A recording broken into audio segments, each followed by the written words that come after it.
Hello বন্ধুরা, তো আজ আমি শেয়ার করব 2020 ডব্লিউপি রিক্রুটমেন্টে আমি ইন্টারভিউয়ে কীভাবে 11.17 পেয়েছিলাম। এই দেখতে পাচ্ছ, এটা আমার হাতে আছে। এটা হচ্ছে 2020 আমার ইন্টারভিউয়ের যে অ্যাডমিট কার্ড সেটি। তো আজকে এই ভিডিওতে আমি আমার ইন্টারভিউয়ের যে জার্নি সেটা শেয়ার করছি। দুর্গাপুর সিআইএফ ক্যাম্পে আমার 2020 রিক্রুটমেন্টের ইন্টারভিউ পড়েছিল এবং সেটা ফার্স্ট শিফট অর্থাৎ 9টা থেকে ছিল।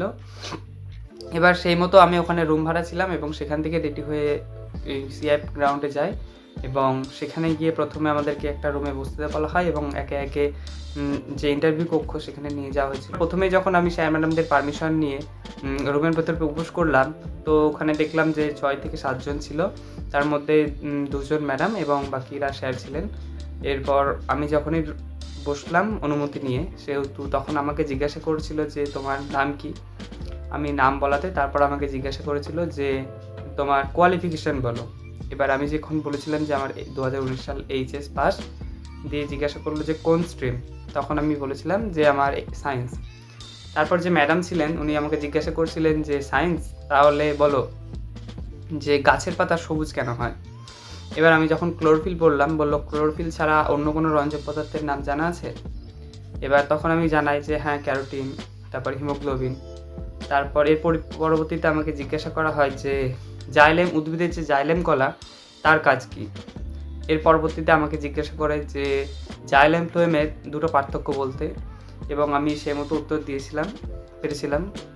এরপর পরবর্তীকালে একজন স্যার ছিলেন, আমাকে জিজ্ঞাসা করলেন যে বর্তমান যে সময় সেই সম্পর্কে তোমার ধারণা আছে। আমি বললাম হ্যাঁ বলুন। তারপর আমাকে জিজ্ঞাসা করেছিল যে বর্তমানে যে রাষ্ট্রপতি, উপরাষ্ট্রপতি এবং রাজ্যপাল চেঞ্জ হয়েছে, তখন বলে রাখি যে তখন সম্প্রতি ওগুলো চেঞ্জ হয়েছিল, এবং আমাকে প্রাক্তন এবং বর্তমান নাম জানতে চেয়েছিল এবং আমি সবই ঠিকমতো উত্তর দিয়েছিলাম। এরপর বলি যে আমার মেন্সে নাম্বার কম ছিল, সেই কারণে আমার হয়নি, কিন্তু ইন্টারভিউ কিন্তু আমি 11.1। খুব শীঘ্রই তোমাদের 2024-এর রিক্রুটমেন্টেরও ইন্টারভিউ প্রক্রিয়া শুরু হবে। 24 তারিখ তো দেখলাম যে অ্যাডমিট দেবে।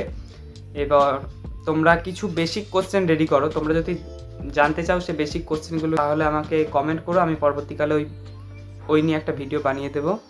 তোমরা খুব ভালোভাবে প্র্যাকটিস করো ইন্টারভিউর জন্য। এখানে স্কোরটা কিন্তু অনেকটাই ম্যাটার করে, যে যদি কেউ 5 পায় এবং কেউ যদি 10 পায়, সেক্ষেত্রে কিন্তু 5 নাম্বারের একটা ডিফারেন্স তৈরি হয়ে যাবে। সেহেতু তোমরা ভালোভাবে প্র্যাকটিস করো, নিশ্চয়ই ভালোই হবে সকলের ক্ষেত্রে।